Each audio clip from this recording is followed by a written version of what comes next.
Assalamualaikum warahmatullahi wabarakatuh. Bismillah wassalatu wassalamu ala rasulillah wa ala alihi wa sahbihi wa wala wa ba'd. Yang pertama, saya ingin menyampaikan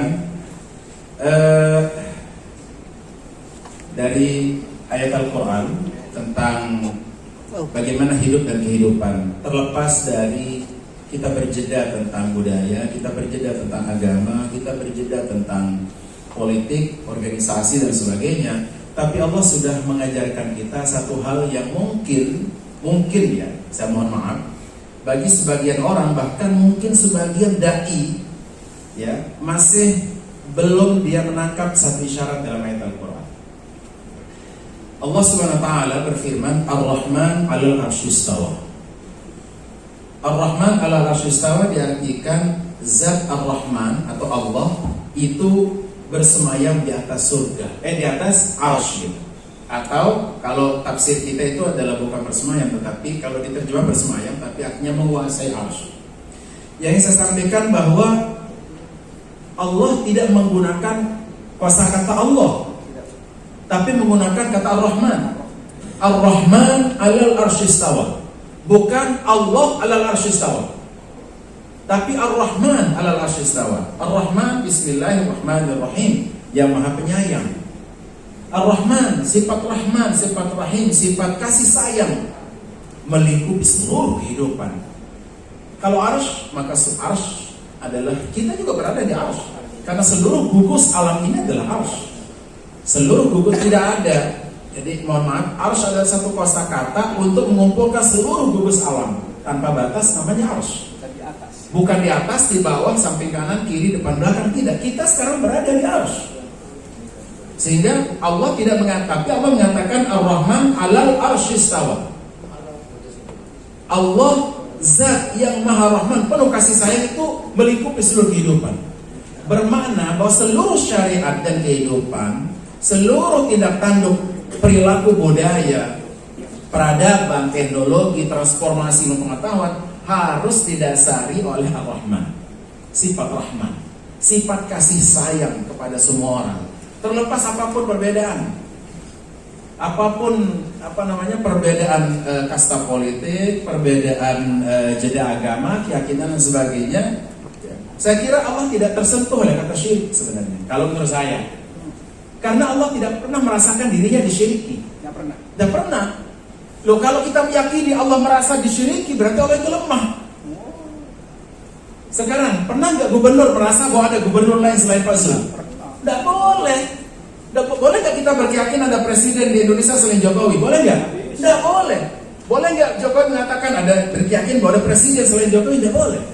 Nah, Allah tidak pernah merasa bahwa dia disyiriki oleh makhluknya.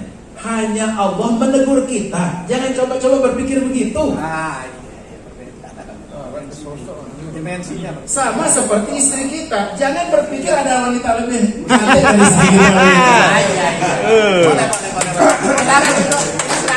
Sangat berbahaya. Jadi kita harus punya keyakinan bahwa istri kita mandang kita adalah orang yang paling ganteng, paling gagah. Paling buta, paling gagah, paling ganteng. Tidak boleh kita berkeyakinan bahwa istri kita memandang kita lemah, memandang kita tidak boleh. Tidak boleh kita berkeyakinan begitu. Sehingga kita dalam berbangsa, berbudaya, beragama pun harus memiliki ideologi seperti itu. Kita harus memandang bahwa anugerah Allah terhadap Sasak dengan pernak-pernik budayanya adalah yang terbaik untuk kita di sini.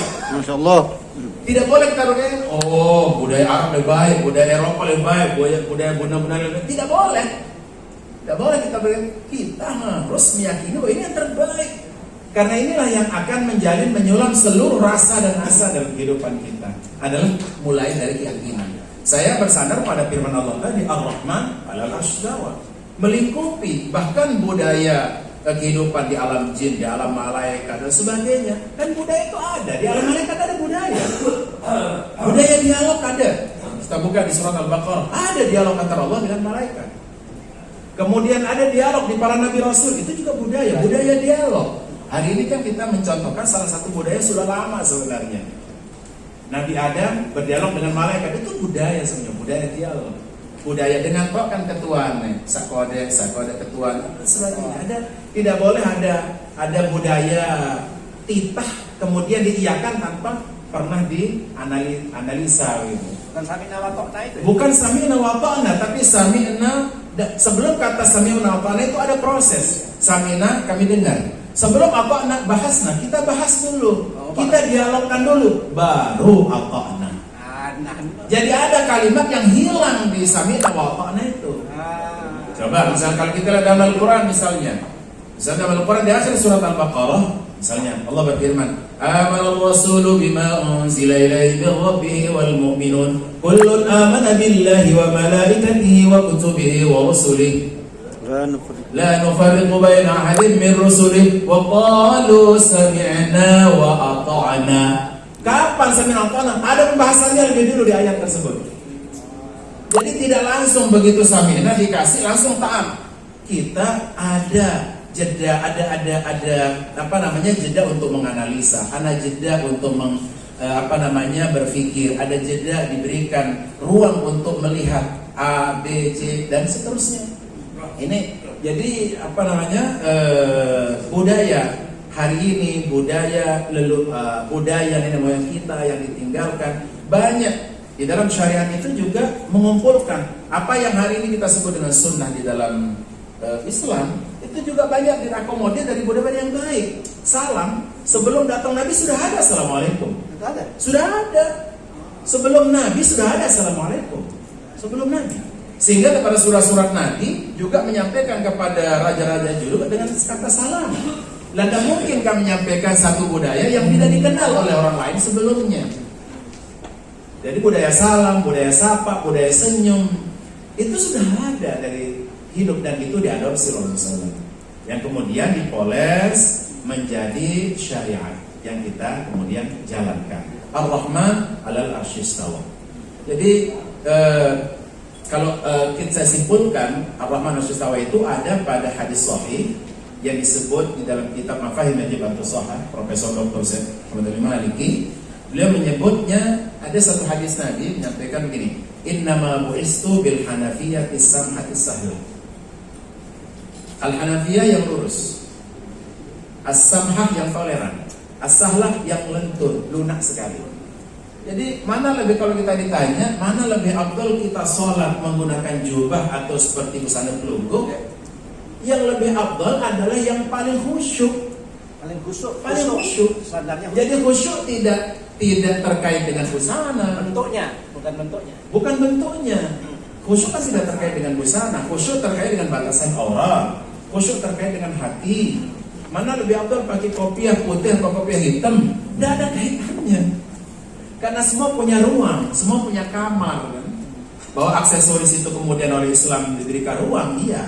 Tetapi bahwa Allah dalam Al-Quran setelah menyebut aksesoris, Allah kemudian menindihkan, ditindih, dibijaki lagi dengan kata khusyuk. Qad aflahal mu'minun alladzina hum fi shalatihim khashi'un.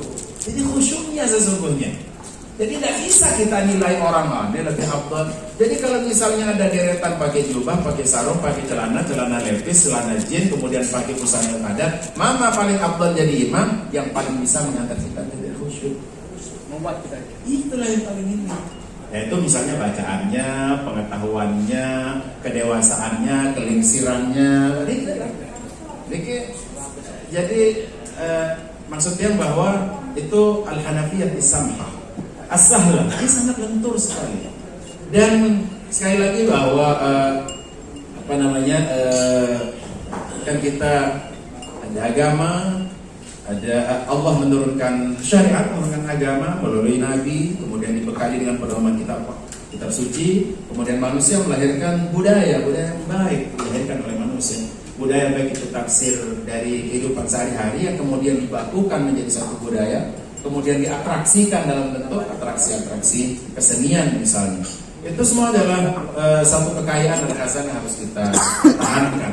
Banyak sekali Rasulullah SAW itu justru melarang sahabat-sahabat yang sok keras mau melarang budaya. Contoh, misalnya dulu ada beberapa pemuda dari Ethiopia datang ke Madinah, ya. Kemudian mereka bawa tongkat, tariannya tarian Ethiopia, Iya. Beberapa sahabat itu, kenapa begitu orang ini? Nabi yang jangan dilarang. Mereka itu sedang melakukan atraksi. Kemudian suatu ketika Sayyidina Abu Bakar Siddiq, ada penyanyi di luar sedang nyanyi di rumah Siti Aisyah dekat rumah Rasul. Kemudian Abu Bakar mengatakan, Aisyah, kenapa kamu kasih biduan belagu-lagu dekat rumah Rasul? Kata Rasul, Abu Bakar, biarkan, hari ini kan hari bahagia. Hadirin rahimahullah, luar biasa semuanya. Jadi kesimpulannya bahwa banyak orang salah mempersepsikan physically pikiran, physically rohani, physically keluar dari Rasulullah SAW.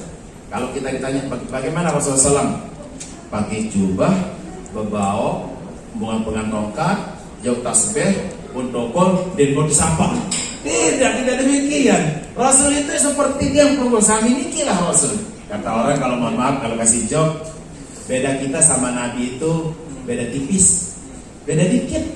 Kalau Nabi itu marahnya dikit, kalau kita dikit-dikit marah.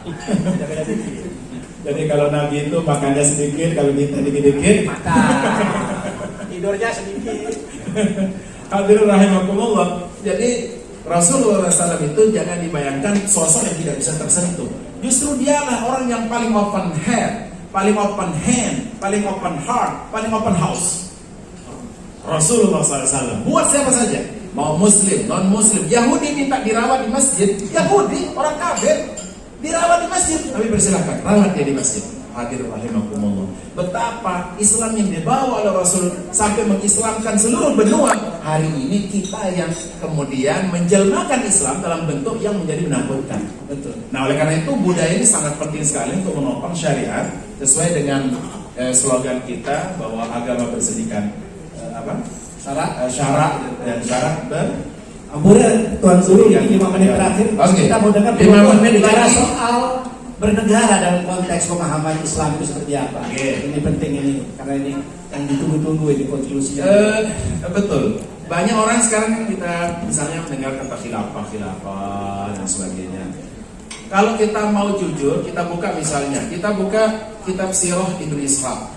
Kita buka misalnya Bidayah wa Nihayah Ibnu Katsir dan sebagainya. Kita menemukan corak pemerintahan itu berbeda-beda.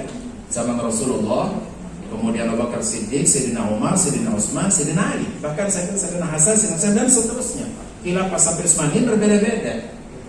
Jadi tentu pernah ada perdebatan apakah Islam pada zaman Nabi itu adalah sebuah negara atau agama. Tetapi bahwa disimpulkan di banyak seminari bahwa Nabi adalah seorang Nabi dan juga seorang khalifah. Kemudian kalau kita melihat bahwa Nabi SAW menyampaikan dalam hadis, antum a'lamu bi umuri dunyakum. Kalian lebih tahu bagaimana mengorganisir kehidupan kalian. Lah kehidupan berbangsa kan bagian dari kehidupan duniawi kita. Kita diberikan oleh agama, oleh syariat peluang. Silakan yang terbaik. Indonesia itu seperti apa? Kan kita pernah sebelum Pancasila kan ada Piagam Jakarta. Tetapi ada perdebatan antara kaum nasionalis, kaum agamis, kaum ulama dan sebagainya, sehingga kemudian kita melihat 5 sila hari ini. Jadi saya kira bahwa apa yang diberikan ya di Indonesia hari ini adalah khilafah dalam bentuk demokrasi. Kan ada khilafah dalam bentuk keemirapan di Emirat Arab, khilafah dalam bentuk misalnya kesultanan yang di Brunei, di Oman, khilafah dalam bentuk kemamlakahan kerajaan yang ada di. Karena sampai hari ini belum ada secara detail bentuk rumusan khilafah itu seperti apa. Yang kita sebut khilafah itu kan bukan khilafah. Misalnya Abbasiyah, Umayyah, Utsmaniyah itu bukan khilafah. Al-Muluk, semuanya itu raja semua. Kerajaan, bukan khilafah. Tetapi kalau misalnya khilafah dalam apa namanya kalau kita secara etimologinya, bahwa sungguhnya sistem kita itu khilafah. Karena khilafah kan dia berganti. Khalifah dia berganti. Kita kan khalifah, biar disebut khalifah. Ini ja'ilun fil ardi khalifah, pengganti. Jadi setelah Pak Jokowi besok siapa misalnya? Saya tidak nyebut nama ya. Nah, siapa setelah Pak Jokowi? Ya itulah khilafah. Jadi boleh disebut khalifah, sangat boleh. Lah semua kerajaan-kerajaan Raja-Raja Mataram itu disebut khalifah. Sehingga kalau kita lihat gelar-gelar sebuah Hamengkubuwono, Khalifatuddin, semua khalifah. Jadi Bung Karno adalah khalifah. Setelah itu Soeharto, kemudian Habibie, kemudian Gus Dur, Megawati, sampai sekarang adalah khalifah. Ini apa namanya, Soeharto adalah khalifah karena dari makna itu adalah pelanjut dari strata bernegara. Itu norma bernegara ya. Jadi saya kira mungkin kita tidak perlu memperpanjang lagi kursus atau seminari tentang apa ini khalifah Islamiyah dan sebagainya. Akhirnya kemudian nanti menantangkan riak, hanya muncul ISIS kayak gitu akhirnya kan, muncul gerakan-gerakan separatis, gerakan ekstremis. Padahal semuanya itu adalah khalifah. Kalau dalam hadis kan dijelaskan kullukum ra'in wa kullukum mas'ulun 'an ra'iyah. Jadi bentuk berbangsa Indonesia demokrasi tapi demokrasi kita yang gimana? Yang bermusyawarah. Nah, itu demokrasi bermusyawarah.